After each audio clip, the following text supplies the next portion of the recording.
I'm Mike Morales. You are watching and listening to Sipping Off the Cuff on Tequila Aficionado Media on all of our channels and networks.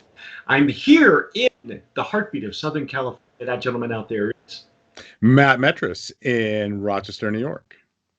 Matt and I were approached by a brand new tequila. You may or may not have seen this online. If you're following on Instagram, you might have seen it. I flashed a picture of it recently on our Instagram. This is Buendia.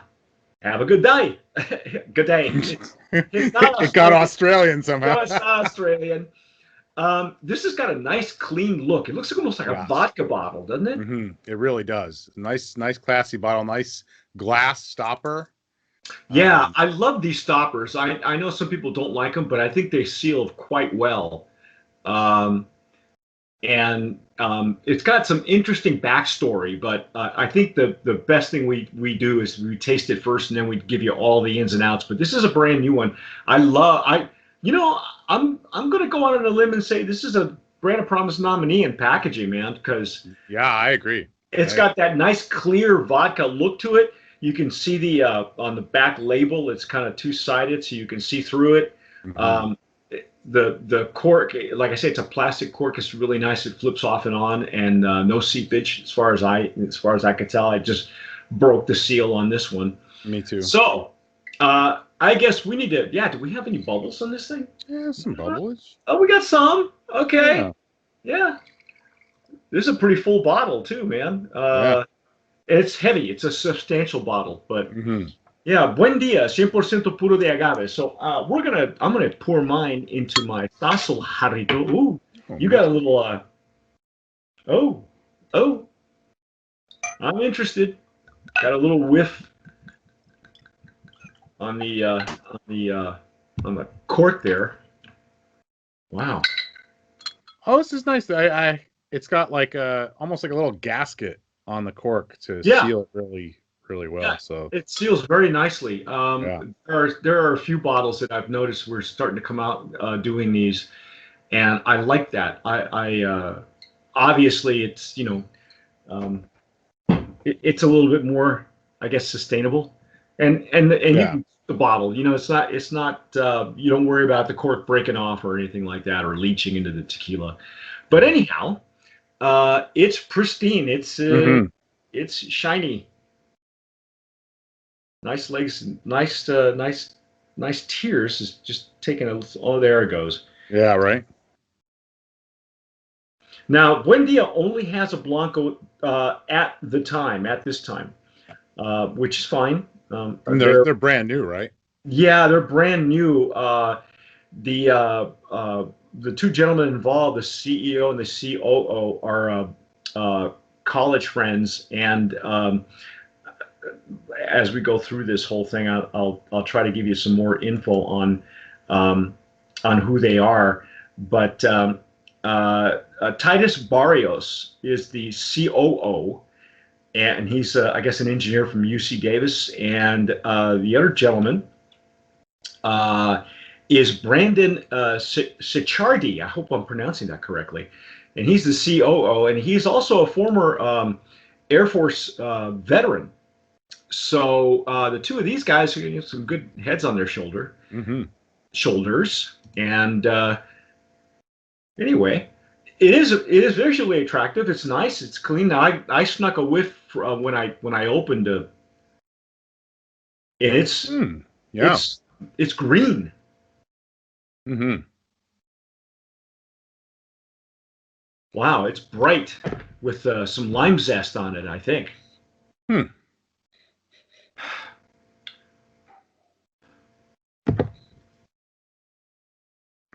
I'm definitely getting the plant. I don't know if I'm getting the lime or not, but to be honest, we just broke the seal on ours, both of ours. I hadn't had a chance to even get to the background information as well as I'd like, but Matt did some research. He did some intelligence on their website. Recon. Now it's got the nice legs and tears. Now absolutely. More. Yeah, that's nice. That's pretty. From what I understand, this brand is using highlands and lowlands agave, which probably is going to be the case for a lot of tequilas these days, just because this is it's the beginning of the fourth year of a shortage of agave plants. It was forecasted back in 2017 that it might take about 5 years for prices to stabilize. Where there's a whole agave crisis that's even more it's worse than we even thought, because of the harvesting of plants that are much younger than 4 or 5 years old. Yeah. So there's not a whole lot of old agave around unless you're an agave grower and you're making your own, like a G4. Yep. You know. Yeah, any of the estate. I don't know about you, Mike. I'm in a Facebook group where you see plants for sale, and there's some really, really young plants being offered on the marketplace. I belong to the same group. There's this group. I'm not going to tell you what it is because it's all in Spanish, folks. But they buy and sell agave and land and equipment, and they sell to each other. It's really odd, but the plants that they're selling, there are a handful of people who are selling land or selling agave that's about 4 or 5 years old, and I gotta say that probably doesn't stay on the market very, very long. But somebody who has that kind of plant is probably making a ton of money. Mm-hmm. But in the meantime, let's taste some tequila. Let's taste some tequila, shall we?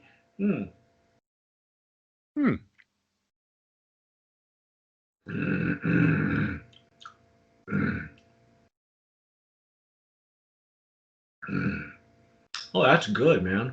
Yeah. I get an explosion of pepper right up front. It's definitely on the thinner side, like it moves around your mouth really easily. Yeah. Yeah, sorry, go ahead. No, it's not the mouthfeel is kind of light. It's light on the structure, and that's not a bad thing because the flavor profile is really good. I mean, this really comes through. Did you finally get any lime or zest or lemon, or because I'm getting citrus, but I'm also getting a lot of plant. I can see a little citrus on the aroma now. I think maybe for me more lemon than lime. Yeah, could be. It's a lot brighter.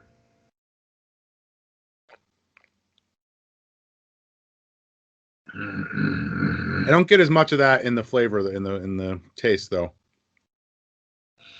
Are you getting a slight bitterness on the back of your palate, just on the almost on the finish? Again, not a bad thing. It's just, and the finish is short to medium. It's very short, yeah. Yeah, it's not a long, warm fuzzy. So, as a sometime mixologist, what would you do with this? So I'm going to defer to them. They have a whole recipe section right on their website. Well, okay. Well, let's the suggestions and something that catches my eye right away is they have the recipe for the Buendia batanga.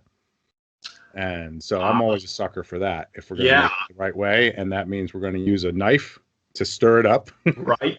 And some lime and of course this the original batanga is made with a 70-30 mixto. But this is a 100%, 100% agave tequila. So let me jump in here and quickly give some information on this brand. It's been awarded. It won a silver medal at San Francisco World Spirits, platinum at the other SIP awards.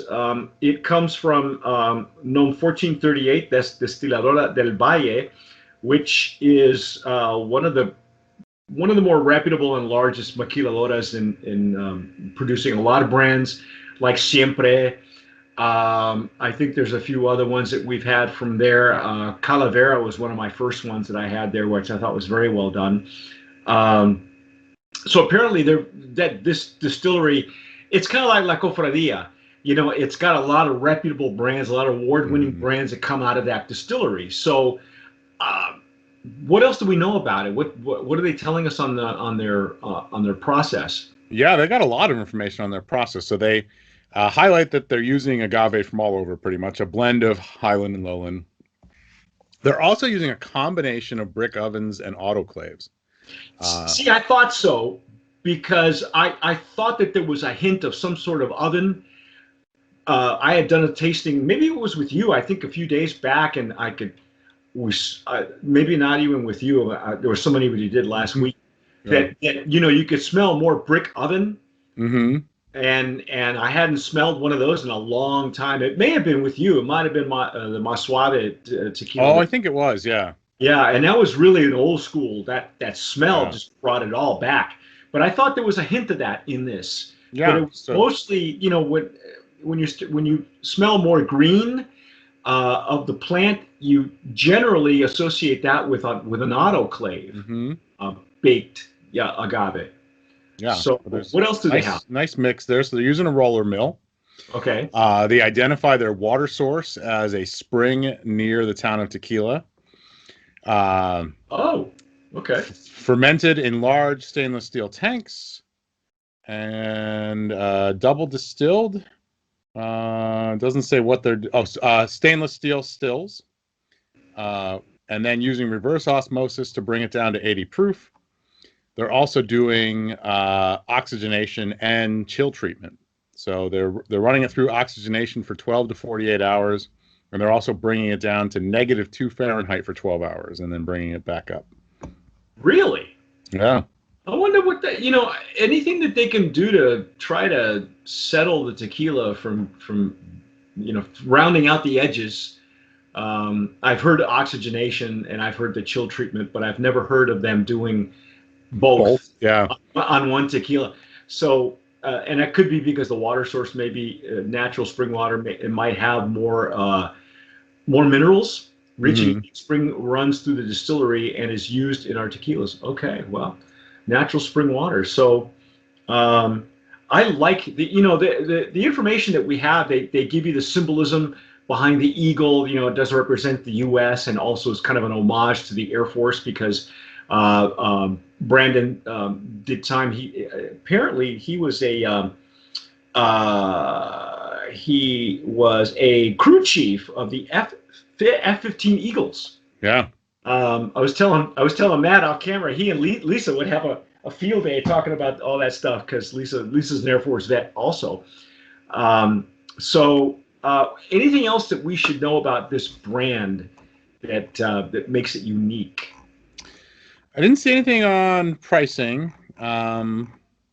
There's not a ton of information they have out there. Their website is very flashy and designed for sales. You can tell that. It's Okay. all black and white, same sort of design and color scheme of the bottle. That's really reflected in their website. Okay. And really, the only pop of color on the whole thing is their cocktail page that has a bunch of suggested cocktails. So what kind of cocktails caught your eye besides a Batanga? There's a blackberry margarita that looks really good. I might try that later. My wife's birthday's It never happened. yeah, my wife's birthday's coming up, so I might borrow some of these drink recipes and try them for science. Yeah. Here, honey, take this. They have all the basics of Paloma. They have a lemon drop, which you can see the appeal to the vodka drinker. Yeah, yeah. It Uh, looks like they're trying to appeal to that vodka crew. Yeah. But again, this is no mistaking. It is a tequila, and it's it's as good as any mainstream tequila out there. There's no reason why. I wish we had a price point on this. It'd be kind of No, fun, me too. because it might be well worth jumping on board and catching a few bottles because it may be really nicely affordable, but we're not sure. Hmm. It's for me, it's very indicative of this distillery. I would say Siempre is. There are other ones with a similar flavor profile, but Siempre is a little more in your face. hmm This one goes through a lot of rounding of the edges. They're using three different methods to round out the edges. Yeah. So naturally, it's going to be, like you said, the mouthfeel is going to be a lot lighter in your mouth. And let's put it this way: it becomes a more approachable tequila to the mainstream. Sure. So the only thing missing really is pricing, because that would make it really outstanding for the vodka crowd if it was priced comparably to some of the other ones in that line, in that shelf space. Then no reason why you can't pick this up. Yeah, absolutely. Made from 100% blue agave, hand selected in the highland and lowland regions of western Mexico. Cooked in traditional brick ovens and autoclaves, then slowly fermented to produce a unique and complex profile. Slowly fermented in a stainless steel tank that's probably covered. I mean, Yeah.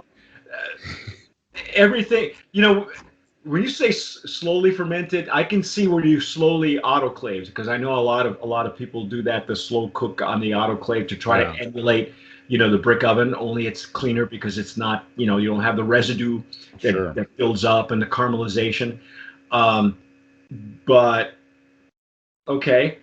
And I'm hoping there's a copper tubing somewhere in that somewhere, right. pot, because completely stainless steel, but it's got some character to it. I like it. I think it. There's no reason that I can't find any minus signs on this thing. I think it's a worthy brand of promise nominee. I think in the Blanco category, it's got all the signs. I would love to see what they're going to do with this, though. Yeah, absolutely. Which direction are they going to go with? How's the Repo going to be? How's the Añejo going to be? I have a feeling that knowing some of the other brands that come out of there, that this particular distillery is very very attractive to startup entrepreneurs who are looking to have a reputable tequila with some character, and maybe on a budget, maybe. Because there's some really young people who are coming out of that distillery with some decent brands, and it's an award winner. So again, that's our take on Buendia. I don't know what else to say except go find it. And if you guys have had it before, if you're watching us on YouTube or listening to us on our podcast, hey, send us a note right down in the comments down below. In fact, don't forget to subscribe, okay? Yeah.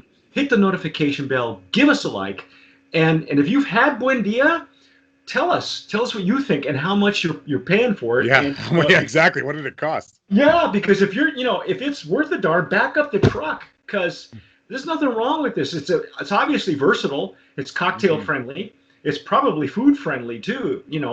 Again, I've had a few sips. The finish is short to medium to short. Almost, I won't even go as far as saying it's non-existent, because there's only been one tequila I've ever had that was non-existent on the finish. That was the original Four Copas. But other than that, brand of promise nominee. So that's our take on Buendia. So we hope you all have a good day. Good day. Again, not an Australian tequila. But that's our take on Buendia. I'm Mike Morales here in Southern California. That gentleman out there is Matt Metris in Rochester, New York. You've been watching and listening to Sipping Off the Cuff on Tequila Aficionado Media on all of our platforms. Again, follow us on social media. You can follow Matt on Instagram. You can follow us on Instagram, Pinterest, Twitter. We're everywhere. And whatever you do, tomar sabiamente. Sip wisely.